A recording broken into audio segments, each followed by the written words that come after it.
সালামু আলাইকুম সবাইকে, আশা করি সবাই ভালো আছেন। তো আপনারা দেখতে পাচ্ছেন যে আমরা লিথিয়াম আয়ন ল্যাপটপের পুরাতন ব্যাটারি নিছি। তো এই ব্যাটারি থেকে আমরা লিথিয়াম আয়ন ব্যাটারি বের করব। তো এটা দেখেন 40 ওয়াট আওয়ারের ব্যাটারি প্যাক।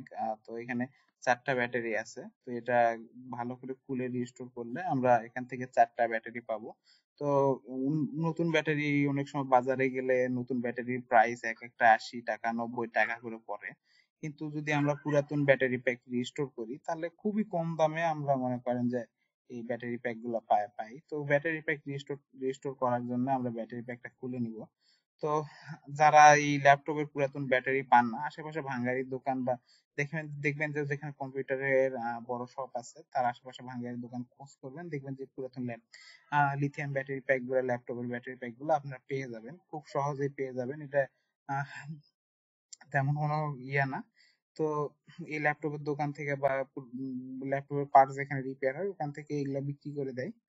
তো ব্যাটারি প্যাকটা আমরা খুলতেছি, খুলে দেখেন এর মধ্যে টোটাল আমি 4টা ব্যাটারি পাইছি। তো আপনারা অনেকে বেশিও পায়, কখনো 6 সেলের ব্যাটারি থাকে, কখনো 8 সেলের ব্যাটারিও হয়ে থাকে। তো আপনারা ব্যাটারি সেল গুলো দেখলে দেখবেন যে বেশি মোটা, সেই ব্যাটারি গুলো নেওয়ার চেষ্টা করবেন, নিলে দেখবেন যে আপনারা বেশি করে ব্যাটারি প্যাক পাবেন। তো আমি দেখেন ব্যাটারি খোলার পর একটা বিএমএস পাইছি, ব্যাটারি ম্যানেজমেন্ট ইউনিট।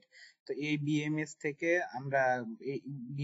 আমরা অনেক কাজ করতে পারবো, যদিও এখন আমার এটা কোনো দরকার নেই কারণ এটা 19 ভোল্টের বিএমএস। তো এই বিএমএস কে পরে কাজে লাগাবো, তার জন্য আমি বিএমএস টা রেখে দিব। তার আগে ব্যাটারি গুলা বিএমএস থেকে আলাদা করে নিতেছি, বিএমএস থেকে ব্যাটারি লাইন গুলা কেটে নিতেছি। আপনারা কাটার বা প্লাস দিয়ে কাটবেন, কিন্তু একটু সাবধানে চিন্তা ভাবনা করবেন ভাবে কাটবেন, যেহেতু এই ব্যাটারি গুলা, এই নিকেল সোল্ডার গুলা কাটার সময় অনেক সময় হাতও কাটছে, আমার এরকমও আছে।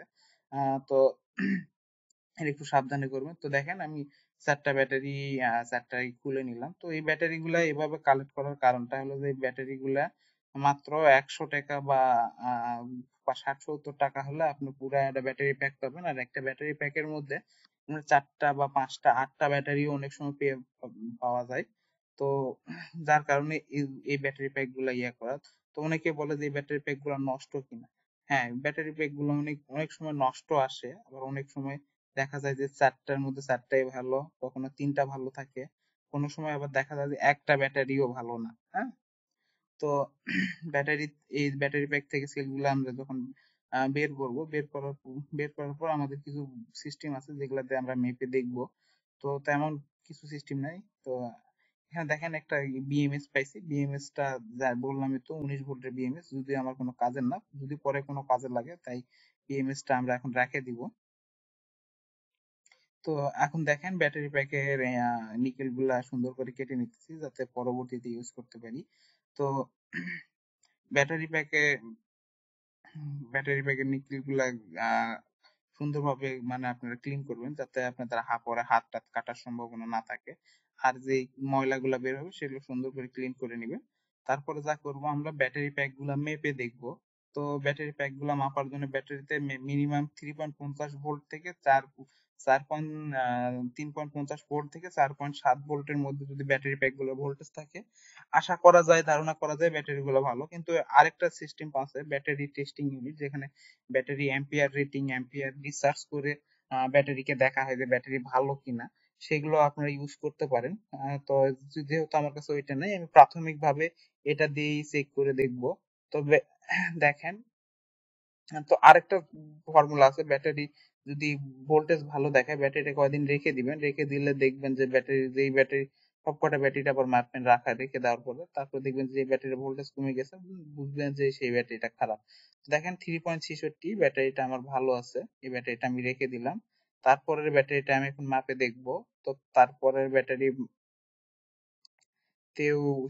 প্রায় ধরেন যে 3.66। তো এই ব্যাটারিটাও আমার ভালো আছে, তো এই ব্যাটারিটাও আমি আসলে রেখে দিলাম, কারণ এই ব্যাটারিটা আমার ভালো আছে, এই ব্যাটারি দিয়েও আমি কাজে লাগাতে পারবো বা কাজ করতে পারবো। তারপরে যে ব্যাটারিটা নিব সেই ব্যাটারিটা হলো কত ভোল্টের সেটা এখন মাপে দেখি। তো এটা প্লাস টার্মিনালে প্লাস দিলাম, মাইনাস টার্মিনালে মাইনাস দিলাম, দেখেন 3.67, এটা আরো ভালো আছে।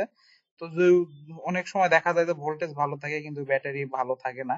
তো সেই জন্য কয়েকদিন রেখে দিয়ে তারপরে ভোল্টেজ চেক করবেন, তাহলে তাহলে বুঝতে পারবেন ভালো আছে কিনা। এটাও দেখেন, এটাও ভালো আছে। তো পরের দুইটা আরো বেশি ভালো ছিল, কারণ এদের ভোল্টেজ আরো বেশি আগের দুইটার থেকে। তো এই ব্যাটারি দুটা বেশি ভালো, আর এই দুটো ভালো, কিন্তু কোনোটাই খারাপ নয়। পরে কিছুদিন রেখে দিলে বোঝা যাবে যে ভালো কিনা খারাপ। ধন্যবাদ সবাইকে।